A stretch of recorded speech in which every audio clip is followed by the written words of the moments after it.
Hari abantu bagera ahantu hateraniye abantu benshi, abantu bose bagabitaho. Mu buzima bwabo ntibavuga byinshi, ntibiyemera cyane, ntibanatinyitse, ariko bafite icyubahiro. Abantu babatega amatwi iyo bavuga kugira ngo bumve amagambo yabo bari buvuge, kuko iteka n'iteka bavuga amagambo y'ukuri. Iyo bakoze ikintu abantu barabibona kandi bakabyizera. Ikibazo ni iki? Ese ni amafaranga menshi baba bafite? Ese ni uko baba bazwi cyane? Ese ni uko baba bafite imbaraga? None wowe urabyumva ute? Andika aho muri komenti uko ubyumva. Igisubizo ni oya.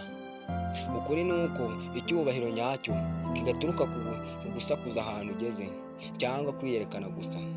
Icyubahiro nyacyo gituruka ku buryo umuntu yitwara, uburyo atekerezamo, ndetse n'uburyo afatamo abandi. Hari abantu benshi bashaka kubahwa ariko bakabikora nabi.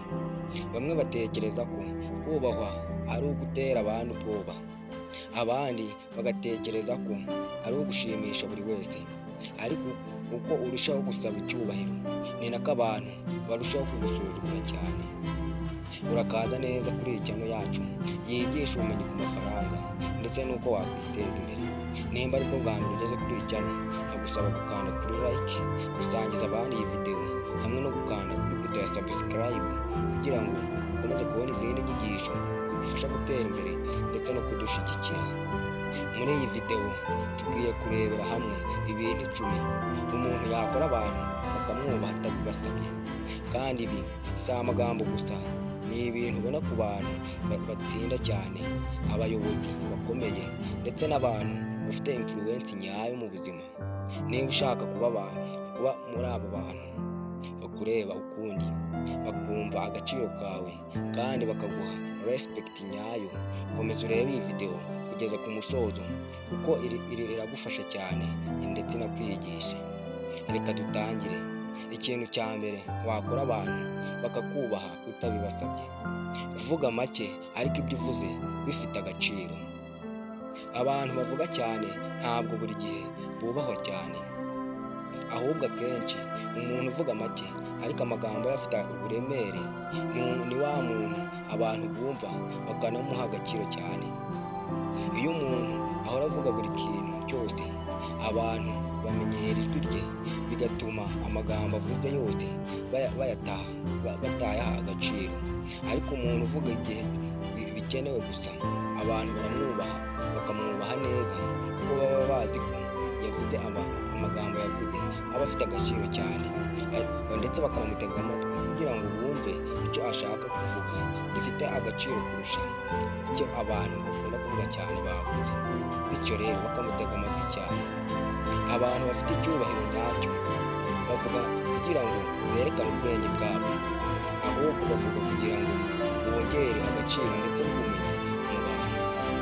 Gerageza gukora ibi bintu, ntugahore usubiza ibintu byose, ntukavuge kugira ngo umenyekane gusa, abantu bumve ijwi ryawe.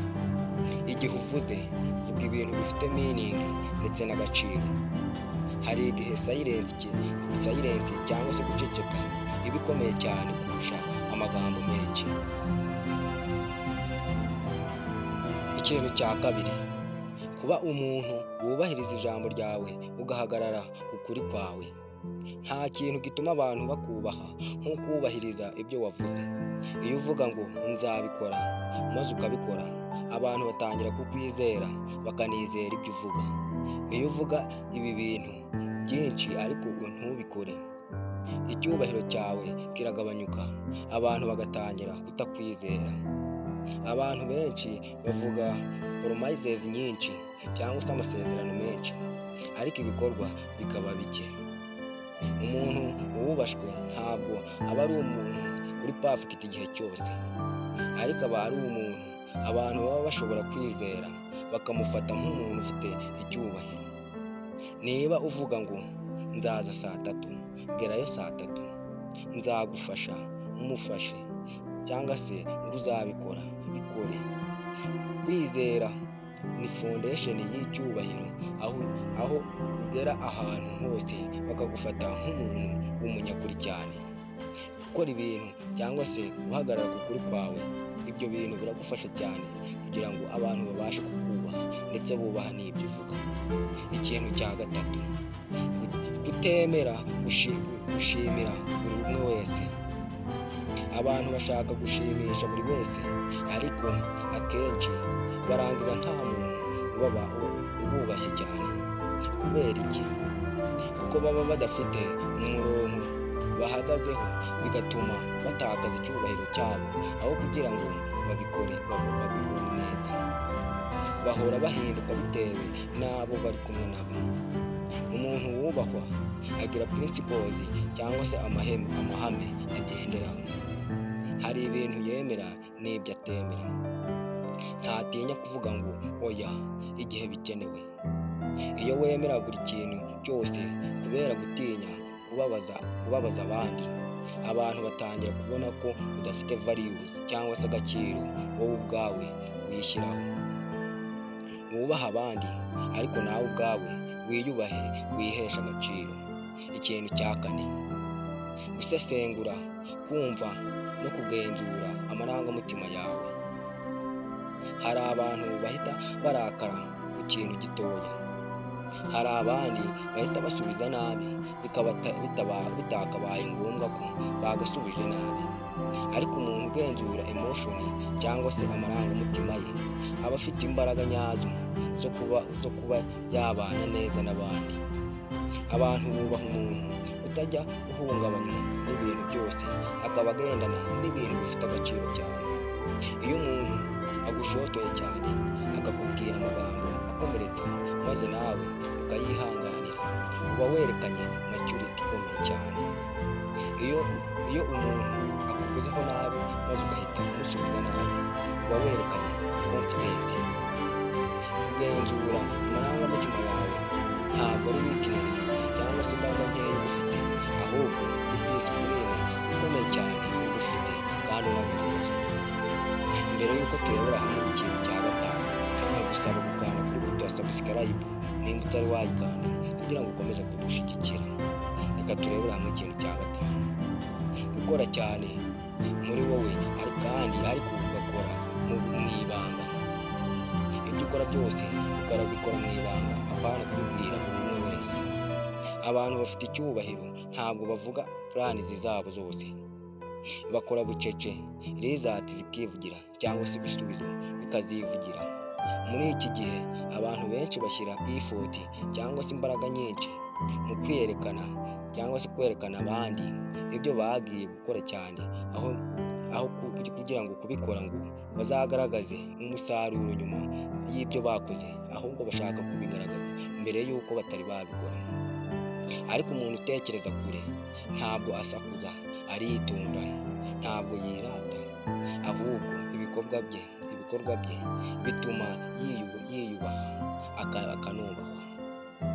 Iyo umuntu ahora yivuga cyane abantu baramurambirwa, ariko umuntu ukora ibintu bye byose bikomeye cyane, agakora ibintu bye bikomeye cyane bucece, abantu baramwubaha naturally, bakamuha icyubahiro bitabaye ngombwa ko abibasaba. Ikintu cya gatandatu, kuba umuntu wita ku gihe. Kubahiriza igihe ni ikimenyetso cy'umunyamwuga n'icyubahiro. Iyo umuntu ahora akora ibi bintu atinze, aba yerekana ko igihe cye cy'abandi kidafite agaciro. Abantu batangira kumufata nk'umuntu uri serious kandi atakagombye kwerekana ko adafite agaciro kenshi cyane. Ariko umuntu uhora yubahiriza igihe, abantu bamubonamo discipline ihambaye cyane. Niba ushaka kubaha, jya wubahiriza igihe, jya utegura ibintu hakiri kare kandi ntukamenyere gutinda. Discipline ntoya yubaka izina cyangwa se reputation ikomeye cyane. Ikintu cya karindwi cyagufasha kugira ngo abantu baje bakubaha ahantu uri hose, ukabasha kugira icyubahiro, abantu bakakwizera, bakanizera icyo uvuga. Reka turebere hamwe icyo kintu cya karindwi, kwiyitaho no kugaragara neza. Ibi ntabwo bivuze kuba umukire cyangwa kwambara ibintu bihenze, ariko uburyo umuntu yiyitaho bugira icyo bivuga.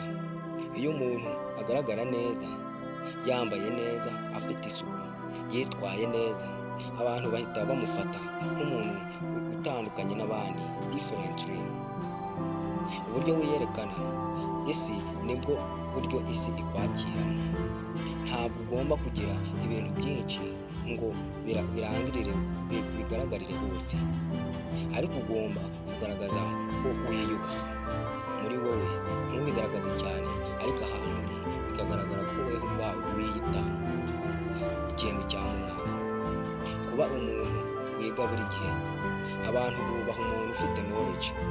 Iyo umuntu ahora ashaka kwiga, gusoma, kureba ibintu byamwubaka, kwiga skill nshya, agenda aba umuntu ufite value cyangwa se agaciro.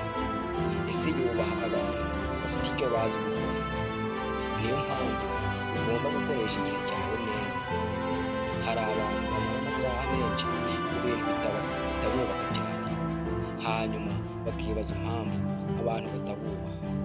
Knowledge cyangwa se ubwenge iguha confidence, confidence ikaguha icyubahiro. Ikintu cya cyenda, gufasha abandi utagambiriye cyangwa se utabatezeho inyungu.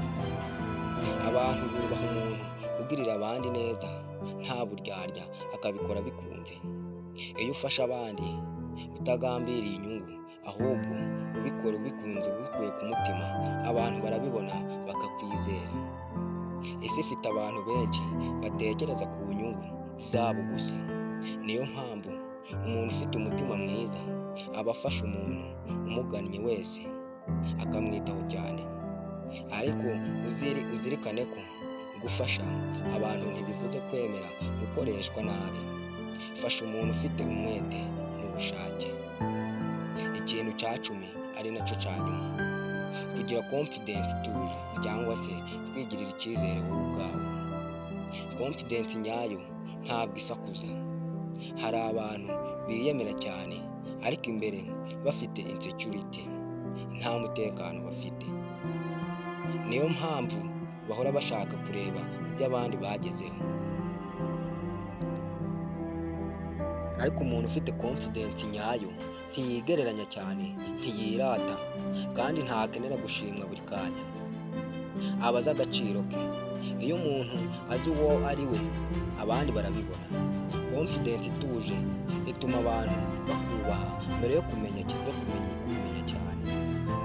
Niba witegereje neza, uzabona ko ibintu byose twavuze bidakeneye amafaranga menshi cyangwa se kuba famous, icyamamare. Ni habits, ni uburyo bwo kubaho. Abantu ntibubaha umuntu kubera ibyo afite gusa, bubaha umuntu kubera uwo ari we. Tangira n'ibintu bitoya, jya uvuga ukuri, wubahe igihe, iyubahe ubwawe, kora cyane, kandi ureke guhora ushaka approval y'abantu benshi. Icyubahiro nyacyo ntabwo gisabwa, cyubakwa buhoro buhoro. Niba wishimiye iyi video, kanda kuri like, ukanda kuri buto ya subscribe kugira ngo ukomeze kudushyigikira, kandi wandike muri comment ikintu cya mbere ushaka guhindura kuri wowe kugira ngo urusheho kubahwa ndetse no kwiteza imbere. Wowe ugejeje iyi video ahangaha, uri umuntu w'agaciro cyane, ndagushimiye. Ufite ikibazo cyangwa se igitekerezo, andika aho muri comment, twiteguye kugusubiza. Komeza ugubwe neza.